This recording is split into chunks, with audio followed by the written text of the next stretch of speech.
tem aquela procura do Peixe por um novo comandante. Após a demissão de Pedro Caixinha, o Santos do Neymar vai em busca de um novo técnico no mercado. O Peixe segue sem um treinador, já consultou o Tite e não foi para frente. Já consultou o Dorival Júnior e não foi para frente. E agora o Sampaoli. Diretoria do Santos, nas últimas horas, nos últimos dias, tinha ali a esperança de que o Sampaoli aceitasse a oferta, de que as coisas fossem para frente, mas de acordo com o André Hernan, o Jorge Sampaoli recusou oficialmente a proposta para se tornar o novo técnico do Santos. O técnico argentino e a sua comitiva estiveram reunidos durante toda a terça-feira e após uma análise profunda, assistindo jogos, analisando o elenco, tendo conhecimento dos bastidores, o Sampaoli não aceitou o convite. De acordo com a reportagem, o técnico viu muitas carências no clube e entendeu que não teria tempo hábil para uma grande mudança. O Peixe agora está vasculhando o mercado à procura de outras opções. Sampaoli não vem. Vampeta, Sampaoli não vem. Ele que foi vice-campeão brasileiro pelo Peixe em 2019. Talvez tenha sido um dos grandes trabalhos, aí, dos últimos trabalhos do Sampaoli. Esse Santos de 2019 talvez seja um dos melhores trabalhos que ele tenha feito aí de maneira recente, porque na Argentina foi muito mal, à frente da seleção da Argentina, no Flamengo também foi muito mal. No Atlético Mineiro, acho que fez um trabalho até razoável, mas, assim, no futebol brasileiro em si, o que eu quero dizer, o Sampaoli não conquistou títulos, não conquistou taças da maneira que se esperava, e em termos de desempenho, atuação dentro de campo, o futebol, acho que o Santos de 2019 talvez tenha sido a melhor passagem do Sampaoli aqui no Brasil, Vamp. Agora recusando o Peixe. O Sampaoli, ele, quando estava no Santos, ele atingiu pontuação de campeão, né? Mas naquele ano lá o Flamengo fez uma campanha impecável com o Jorge Jesus, né? E o Santos ainda dava jogo com o Flamengo, né? E aí ele faz aquela campanha toda, todo mundo sabe que tem que fazer o clube, dizem, não sei, eu nunca trabalhei com o São Paulo, ele mora até no Rio de Janeiro, pode ficar em Angra não, Búzios. Diz que o problema dele é relacionamento.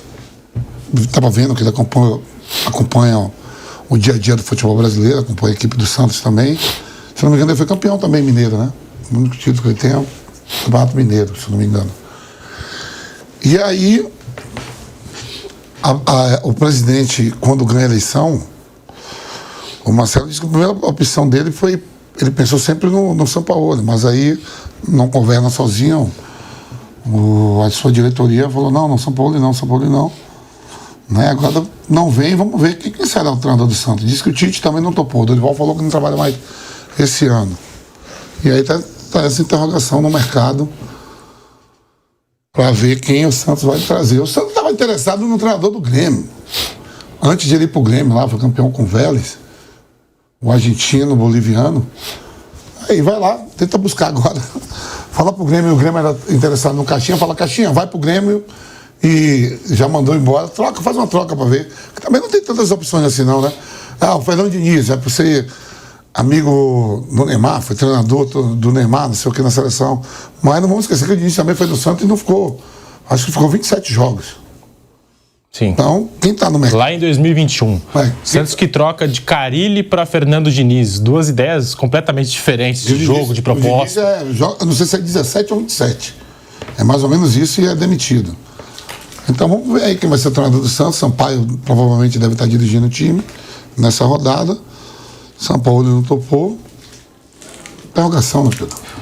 Técnicos do Santos desde a chegada de Abel Ferreira ao Palmeiras. Então, os técnicos do Santos de 2020 para cá. Cuca, Ariel Roland, que ficou 52 dias à frente do Santos. Fernando Diniz ficou 118 dias, chegou no dia 10 de maio de 2021 e saiu em setembro de 2021. O Ariel Roland chegou em março de 21, saiu em abril de 2021. E o Cuca, no dia 7 de agosto de 2020, saiu no dia 21 de fevereiro de 2021. Aí tem, depois do Diniz, como eu disse, tem essa troca. Fernando Diniz por Fábio Carille, Duas propostas completamente diferentes aí, pensamento de futebol. O Carille chega no dia 8 de setembro de 21 e fica até 18 de fevereiro de 2022, 163 dias. Fabian Bustos, fevereiro de 22 a julho de 22. Lisca, julho de 22 a setembro de 22. Odair Hellmann, novembro de 2022 e fica até junho de 23. Paulo Turra, que fica 41 dias, Diego Aguirre fica 39 dias, Marcelo Fernandes, 81 dias, Fábio Carille agora que teve a passagem aí, a maior passagem desses técnicos que eu estou citando, ele chega a ficar 335 dias, basicamente um ano à frente do Santos, e o Pedro Caixinha, 112 dias. Então a média de permanência de um técnico no Santos é de 128 dias, desses todos que passaram no Peixe. Dá uma média aí, cada técnico, 3 meses à frente do Santos, de 2020 para cá. E agora, essa recusa do Sampaoli. Mauro César, Sampaoli recusa o Santos, que vai ter que ser criativo para achar um técnico no mercado. Pois assim, eu imagino que qualquer treinador que o Santos procure vai pensar na situação. Primeiro, um elenco formado às pressas, um time que precisa ser todo montado, um jogador que tem um peso grande e parece ter muitos privilégios, ele vai ter que ser um cara de composição. Então, será que vale a pena? O cara sabendo que daqui a pouco um outro time grande manda técnico embora e pode surgir outra proposta? Porque se o Tite não quis, o Dorival não quis, o Luiz Castro não quer, o Sampaoli não quer, não é por acaso, né? Então, acho que o Santos assim, precisa primeiro entender a sua situação, o seu momento. O Santos veio da Série B, fez muitas contratações, até muitas para um time que tem seus problemas financeiros, a meu ver, mas não tem um time montado, não tem um time estruturado. Tem jogador que chegou aí durante a temporada, agora recentemente. O principal jogador, o Neymar, ficou fora 41 dias, jogou meio tempo no domingo. Enfim, é uma situação estranha do Santos. E ontem o CEO deu lá uma entrevista e fez várias declarações, assim, bem realistas, eu achei. E que contrastam com as declarações do presidente depois da derrota para o Vasco, que ele considerou inaceitável. Enfim, o primeiro Santos tem que descobrir o que ele quer da vida. E entender o seu tamanho nesse momento. Qual é a sua condição, qual é a sua possibilidade. E nós temos aqui a declaração do CEO do Santos, o Pedro Martins, concedeu entrevista coletiva nesta terça-feira. Ele chegou a dizer que se continuar, o saudosismo das épocas de glórias do Santos vai acabar matando o clube. Então, uma declaração forte do Pedro Martins, CEO do Santos. Ele fala e você acompanha aqui no Bate Pronto. Vai deixando o seu like no canal do YouTube Jovem Pan Esportes. E na sequência, quero saber a opinião do Flávio Prado. Pedro Martins, aqui no Bate Pronto. Para o Santos ser competitivo, para que essa reconstrução do Santos seja definitiva, para que ela de fato represente uma evolução para essa instituição, não acreditem que apenas com a escolha de jogador e com a escolha de treinador, nós vamos voltar a ser o multicampeão. Não vamos.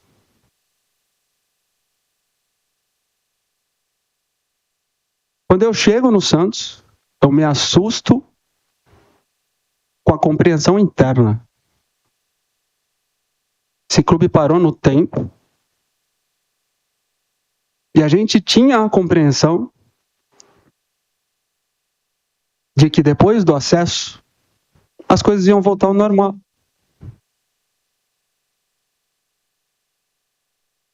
Para que a gente consiga fazer o Santos campeão, a gente precisa entender o que fez com que o Santos... Por que o Santos caiu de divisão e o que aconteceu com essa instituição. Porque um clube desse tamanho não cai de divisão à toa. Não cai. Depois de 100 dias de Santos Futebol Clube, eu consegui fazer o diagnóstico, apresentar algumas evoluções, mas ainda existem travas institucionais para que a gente consiga tomar as decisões duras para fazer essa evolução. O Santos é um clube que precisa ter muito orgulho do seu passado. Muito mesmo. É o que está moldando a identidade dessa instituição. Só que ele precisa saber diferenciar o que é orgulho do passado de saudosismo. O saudosismo vai matar o Santos Futebol Clube. Flávio Prado, tá aí, declaração forte do Pedro Martins, CEO do Santos. Sampaoli é mais um técnico que recusa a proposta do Santos Futebol Clube. Eu tenho que fazer agora um rápido intervalo na Rádio Jovem Pan. Seguimos no YouTube. Seguimos aqui no canal do YouTube Jovem Pan Esportes. Vai deixando seu like. Flávio Prado, o Tite recusou e o Tite é parça do Neymar. Até pensei que, por ter ali uma proximidade com o Neymar e o seu staff, o Tite pudesse aceitar essa proposta do Santos, porque seria respaldado por um jogador que hoje tem forte influência nos bastidores do Peixe. Não foi o caso, o Tite recusou. O Luiz Castro também não quis. Está sem clube. Sampaoli, que está sem clube, também não quis. Dorival Júnior, já tem mais de uma passagem pelo Santos, conhece muito bem o clube, não quis. O que você pensa desse momento que vive o Santos, Flávio Prado? Bom, eu não sei exatamente o que o Pedro Castro quer dizer com saudosismo, realmente ele vive lá dentro ou não, né? Mas os clubes, eles têm uma certa característica, eles têm uma certa situação e cada um tem a sua marca. O Santos sempre foi um revelador de jogadores, sempre foi. A marca do Santos é mais ou menos aquilo que o Palmeiras está fazendo, revelar jogadores. E o Palmeiras não tinha essa marca.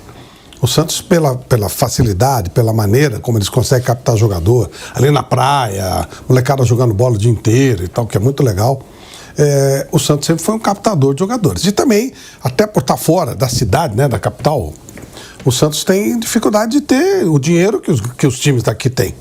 Na época do Pelé era diferente, porque eles pegavam dinheiro lá fora. O Pelé atraía, né? Hoje é mais difícil. Hoje o investimento é menor. A própria cidade de Santos, nem todo mundo de Santos torce para o Santos. Então o Santos divide isso com os outros times. E também o Santos invadiu a cidade, muita gente de São Paulo torce para o Santos, por causa do Pelé. Né? Eu mesmo nasci pelezista. Mas esse pessoal está passando. E é muito difícil uma renovação. Renovação de torcida, eu quero dizer. Então o Santos ele vai ter muita dificuldade de ser competitivo financeiramente. Ele teria que ter uma venda, uma SAF ou algo do tipo para que ele pudesse, e talvez seja isso que o Pedro esteja se referindo, seria o caso de transformar o clube em SAF, para ter aporte financeiro independentemente do rendimento que o próprio Santos pode levantar. A vinda do Neymar em termos financeiros foi importante. Tecnicamente vai ser mais complicado por causa dos problemas físicos que ele tem, mas o time realmente ganhou um aporte financeiro muito interessante. Mas ele é cobrado realmente como se fosse o time do Pelé, né? E aí fica um pouquinho mais complicado, fica mais difícil. O não do Tite não me surpreende, eu acho muito difícil o Tite voltar a trabalhar no Brasil, muito difícil mesmo.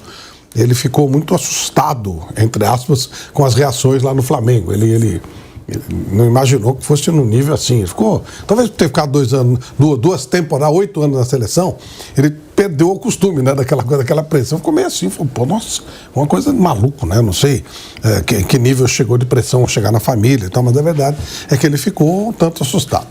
O Luiz Castro, o Sampaoli, eu acho ótimo não vir para o Santos. Não tinha muita coisa para acrescentar lá, não acredito nisso. Agora é curioso, né? Você fez aí, quando você estava citando, o Breno Lopes, ele transforma a história, né? Aquele gol, aquela largura, que foi uma largura, aquele jogo, não vem dizer que teve estratégia lá, deu um lateral e saiu o gol. Agora de volta à rádio, Flávio, de volta à Rádio Jovem Pan em todas as plataformas com o bate-pronto. Se sai o gol do Santos e não o do Palmeiras, o Abel Ferreira hoje continuaria trabalhando lá no Braga, no PAOK, não sei o quê, e o Cuca talvez estivesse no Santos. É gozado isso, como mudou aquele gol do Breno Lopes, muda tudo. O Abel passa a ter um crédito, e aí ele renova esse crédito no ano seguinte, muda a vida dele e muda a vida do Santos também, que se o Santos ganhar aquele torneio, ganhar que seria uma situação, e foi o gol do Breno Lopes, aquele acidente no último minuto. Mas isso é outra coisa. O próprio Abel Ferreira admite que as vitórias ali, os títulos que ele conquistou logo de cara, Libertadores e Copa do Brasil, fizeram com que ele permanecesse. Claro. Porque isso vale para qualquer técnico do futebol brasileiro. Claro. Se você não estiver ganhando, ainda mais num clube como o Palmeiras, você é mandado embora. Por isso que eu digo, se fosse pro lado do Santos, e teria sido, como foi uma vitória acidental do Palmeiras, poderia ter sido do Santos, a história seria outra. Ele teria sido demitido e voltaria lá pro PAOK, pro Braga e tal, que era o histórico dele antes disso, né? Ele ganha um outro status aqui no Brasil. Na Europa ele continua não tendo nenhum tipo de... Você lembra do Miguel Ángel Ramírez? O Palmeiras buscou antes do Abel. Isso. Buscou antes do Abel Ferreira. Chegou aqui no Internacional, não funcionou. Isso, e aí o cara perde o espaço. Eu já nem sei onde está. O que seria o caso do Abel. Se não funciona no Palmeiras rapidamente, ele não chegou. Lembra, o Anderson Barros foi até o Equador, no Jardim da Leila, negociar, ele conseguiu trazer. O Abel vinha sem crédito nenhum. Oh, meu Deus, você falou do Del Valle. Isso. Ele vinha com crédito. Todo mundo queria, e mesmo assim não adiantou. Imagina que veio sem crédito nenhum, né? Então aquilo muda tudo. Meu conceito, o Santos sempre trabalhou muito internamente. O Santos tem que continuar mais ou menos em cima disso. Trabalhar os moleques cada vez mais, tentar conseguir aparecer mais uma estrela para poder fazer dinheiro. Se fechar, eu faria uma SAF, acho que no caso do Santos não tem muita alternativa. E não vejo nenhuma razão para investir. Eu daria um tempo para o César Sampaio. O César é da casa, conhece as diretrizes da casa, conhece futebol. Claro que ele é um treinador jovem, claro. Como o Abel Ferreira era também. De repente ele vira alguma coisa interessante. Eu deixaria um cara da casa, um cara que gosta do clube, um cara que é estudioso, estuda futebol pra caramba. O Sérgio trabalhou aqui com a gente, estudioso, extremo de futebol, teve experiência na Copa do Mundo com o Tite, aprendeu com os erros, com os acertos, com tudo. Eu deixaria o César trabalhar, dá um tempo. Porque o Santos costuma trocar treinador a cada 3, 4 meses. Ora, se pegar um treinador novo, vai gastar uma fortuna, pagar multa, o César já tá lá, deixa ele trabalhar uns 2, 3 meses também, vamos ver o que acontece. Eu acho que por aí, vai piorar? Não acredito. Acho que o time do Santos, se eles estão achando que vão ser campeões com o time do Santos, aí é ilusório. Aí pode trazer quem quiser que não vai dar. Mas se tiver noção do que o Santos pode fazer uma participação no meio de tabela e tal, e deixa trabalhar, vai dar mais chance pra molecada, não vai ficar indicando essa bulambada que os gringos estão indicando aí, um monte de jogador ruim. Vai aproveitar os meninos da casa e não os meninos das outras casas que foram jogados fora, que os caras pegam aqui, né? É um monte de jogador argentino, um monte de jogador. Jogador de um nível baixíssimo, tudo jogador nota 4, 5. Pô, bota os moleques daqui pra jogar. E o César talvez pudesse ser esse cara. Eu acho que o Santos e tem que ter essa noção do que ele tem de grana. Ele não vai conseguir contratar um jogador que mude o patamar, mas talvez ele consiga revelar alguém que possa fazer alguma coisa interessante. É dar tempo de trabalho, porque a gente passou aqui a lista. Exatamente. De 2020 para cá, dificilmente um técnico no Santos consegue ultrapassar 3 meses, a barreira dos 3 meses. E com multas pesadas. No caso do César, não. Colar 1 mês, 2, não funcionou? Tudo bem. Volta para a função dele e traz outro. Mas esses nomes aí que foram citados, esses caras não trabalhariam com o que o Santos tem e ainda custariam caríssimo. Eu não faria, não.